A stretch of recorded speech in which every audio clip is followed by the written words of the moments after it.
তো past perfect tense, present perfect টেন্সের পরে পাস্ট পারফেক্ট টেন্স, পুরাঘটিত অতীতকাল।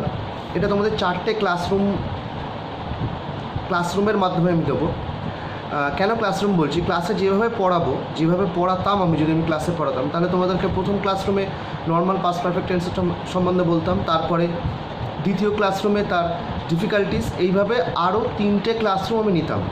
তো প্রথম ক্লাসরুম যেটা, এবং তোমরাও ঠিক, এবং এই যে আমি তোমাদেরকে যে পড়াচ্ছি, আমি যে পাস্ট পারফেক্ট টেন্স সম্বন্ধে তোমাদেরকে আমি বলছি, ভিডিওটার পরে যে ভিডিওটা আমি সেন্ড করবো তারপরে অ্যাক্টিভিটি থাকবে, নোটস থাকবে, অ্যাক্টিভিটি থাকবে। তোমরা প্রথম ক্লাসরুমটা কমপ্লিট করবে, করার পর অ্যাক্টিভিটি করবে, তারপরে পরের ক্লাসরুম, এইভাবে পরপর তোমরা যাবে।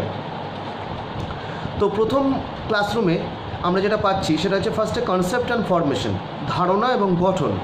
ফার্স্টে ডেফিনেশন। কি ডেফিনেশন কী বলছি পাস্ট পারফেক্ট টেন্সে?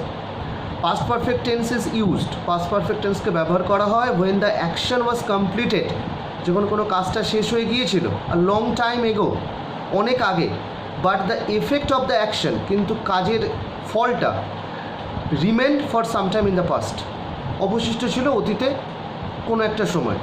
এবং খুব ভালো করে বুঝতে হবে, এই যে পাস্ট পারফেক্ট টেন্স নিয়ে যখন আমরা আলোচনা করব, এখানে কিন্তু আমরা একটা বাক্যকে আনবো না, আমরা দুটো বাক্যকে আনবো। আমরা আরেকভাবে এর ডেফিনেশনটাকে বলতে পারি, in the past an action had begun or had taken place before an action took place। দুটো অতীত ঘটনাকে আমরা এখানে আনছি, কিন্তু ভালো করে মাথায় রাখতে হবে। আমি আরেকবার ডেফিনেশনটা বলছি, past perfect tense is used when the action was completed a long time ago but the effect of the action remained for some time in the past। আরেকটা ডেফিনেশন বলছি যেটা আমার নোটসে লেখা নেই, in the past an action had taken place before an action took place. মনে রাখতে হবে কিন্তু, it is said to be in the past perfect tense. বাংলাটা যদি বাংলা এটাকে ব্যাখ্যা করি তাহলে কি আসবে? অতীতে ঘটে যাওয়া দুটি ঘটনার মধ্যে, ভালো করে বোঝো, অতীতে ঘটে যাওয়া দুটো ঘটনার মধ্যে যে অতীত ঘটনাটি অপর আরেকটি অতীত ঘটনা ঘটার আগে ঘটেছিল, বাংলা থেকে ইংরেজি অনুবাদে আগে ঘটে যাওয়া অতীত ঘটনাটির আমরা পাস্ট পারফেক্ট টেন্স এ অনুবাদ করব, এবং অপর অতীত ঘটনাটির আমরা পাস্ট ইনডেফিনিট টেন্সে অনুবাদ করব। ভালো করে মাথায় রাখতে হবে কিন্তু, দুটো অতীত ঘটনা, যে ঘটনাটা অপর একটা অতীত ঘটনা ঘটার আগে ঘটেছিল সেটা পাস্ট পারফেক্ট, যেটা পরে ঘটলো সেটা পাস্ট ইনডেফিনিট। এইটা হচ্ছে মেন কনসেপ্ট, এটাকে ভালো করে বুঝতে হবে। একটা উদাহরণে আসি, আমি আসার আগে তুমি ঘুমিয়েছিলে। ভালো করে বাক্যটাকে লক্ষ্য করো, আমি আসার আগে তুমি ঘুমিয়েছিলে। এখানে কোন কাজটা আগে ঘটেছিল? তোমার ঘুমানোটা। তারপরে আমি এসেছিলাম, আমি আসার আগে তুমি ঘুমিয়েছিলে, তাহলে তোমার ঘুমানোটা আগে হয়েছিল।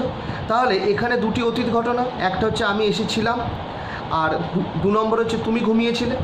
এইবার দেখো, কিন্তু বি নম্বর ঘটনাটি এ নম্বর ঘটনা ঘটার আগে ঘটেছিল, তাই ইংরেজি অনুবাদে বি নম্বর ঘটনাটিকে পাস্ট পারফেক্ট টেন্স এবং এ নম্বর ঘটনাটিকে পাস্ট ইনডেফিনিট টেন্সে অনুবাদ করতে হবে। তাহলে বাংলাটা আবার বলছি, আমি আসার আগে তুমি ঘুমিয়েছিলে, you had slept before I came, you had slept before I came. Past perfect টেন্সের গঠন 2 নম্বর পেজে যেটা আছে সেটা হচ্ছে পাস্ট পারফেক্ট টেন্সের গঠন। গঠনটা কি? পাস্ট পারফেক্ট টেন্স গঠন করতে হলে সাবজেক্ট বা কর্তা অনুযায়ী হেল্পিং ভার্ব বা অক্সিলারি ভার্ব বা সাহায্যকারী ক্রিয়া হিসাবে হ্যাড বসাবো, যে কোনো সাবজেক্টের পরেই হ্যাড বসবে, এবং মেন ভার্বের পাস্ট পার্টিসিপেল ফর্ম অর্থাৎ V3 ফর্ম হবে। আমি আগেই বলেছি প্রেজেন্ট পারফেক্টে যেভাবে পাস্ট পার্টিসিপেল ফর্ম ইউজ করা হয়, পাস্ট পারফেক্ট টেন্সও ঠিক সেইভাবে পাস্ট পার্টিসিপেল ফর্ম ইউজ করা হবে, এবং সবশেষে অবজেক্ট বা কমপ্লিমেন্ট বসবে। এইবার যে জিনিসটা মাথায় রাখতে হবে ভীষণভাবে দরকারি, কি না, অবশ্যই মনে রাখতে হবে যে পাস্ট পারফেক্ট টেন্সে, ভালো করে দেখো, পাস্ট পারফেক্ট টেন্সে আগে বা বিফোর থাকলে পাস্ট পারফেক্ট টেন্সকে বিফোরের আগে বসাতে হবে। আবার বলছি, পাস্ট পারফেক্ট টেন্সে বাংলা থেকে ইংরেজি অনুবাদে, বাংলায় তুমি যখন দেখছো আগে আছে, আগে, তখন ওই পাস্ট পারফেক্ট টেন্স যেটা হবে সেটা ওই আগে অর্থাৎ বিফোরের আগে বসাতে হবে। কীরকম? তুমি লেখার আগে আমি লিখেছিলাম, কোন কাজটা আগে ঘটেছিল? আমার লেখাটা। তাহলে I had written before you wrote. 2 নম্বর এক্সাম্পল, সূর্য ওঠার আগে আমি উঠেছিলাম, কোন কাজটা আগে হয়েছিল? আমার ওঠা। তাহলে I had risen before the sun rose. 2 নম্বর নিয়মটা কি মাথায় রাখতে হবে? পাস্ট পারফেক্ট টেন্সে পরে আফটার থাকলে পাস্ট পারফেক্ট টেন্সকে আফটারের পর বসাতে হবে, এটা মাথায় রাখতে হবে কিন্তু। বিফোর থাকলে আগে, আফটার থাকলে পরে। আমি লেখার পর তুমি লিখেছিলে, কোন লেখাটা কোন কাজটা আগে ঘটলো? আমার লেখাটা। আমি লেখার পর তুমি লিখেছিলে, আমার লেখাটা আগে হলো। তাহলে you wrote after I had written, আফটারের পরে পাস্ট পারফেক্ট টেন্সটা রয়েছে। আমি ওঠার পর সূর্য উঠেছিল, কোন কাজটা আগে ঘটেছিল? আমি উঠেছিলাম, তারপরে সূর্য উঠেছিল। The sun rose after I had risen, আফটারের পরে পাস্ট পারফেক্ট টেন্সটা আছে। সেই জন্য আমরা যদি এটাকে ইংরেজিতে অনুবাদ করি, এটাকে যদি ইংরেজিতে বুঝতে চাই, তাহলে কীভাবে মনে রাখতে হবে?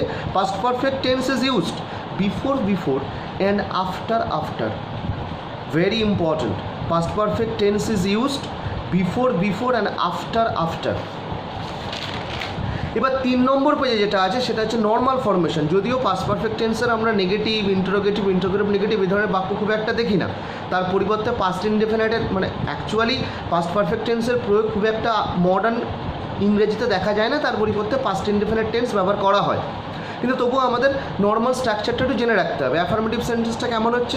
সাবজেক্ট হ্যাড, V3 অবজেক্ট বা complement, I had seen a tiger. Negative sentence, হ্যাডের পরে একটা নট আসছে, subject had plus not plus V3 plus object বা complement, I had not seen a tiger. Interrogative sentence, আগে হ্যাড চলে আসছে, had subject V3 plus object বা complement, interrogative নেগেটিভের জন্য একটা নট, হ্যাড আই সিন এটা ইন্ট্রোগেটিভের জন্য একটা নোট অফ ইন্টারোগেশন, ইন্ট্রোগেটিভ সেন্টেন্সের জন্য একটা note of interrogation, had I seen a tiger. Interrogative negative sentence সেই একইভাবে নিয়ম মাথায় রাখবো, সাবজেক্ট নাউন হলে আগে নট, প্রোনাউন হলে পরে নট। প্রথমে নাউনের formation had plus not plus subject plus V3 plus object বা complement plus note of interrogation. Had not Megha seen a tiger, কন্ট্রাকশনে করো, hadn't Megha seen a tiger. এরপরে চলে এসো প্রোনাউনের formation had subject not plus V3 plus object বা complement plus note of interrogation. Had he not seen a tiger, hadn't he seen a tiger.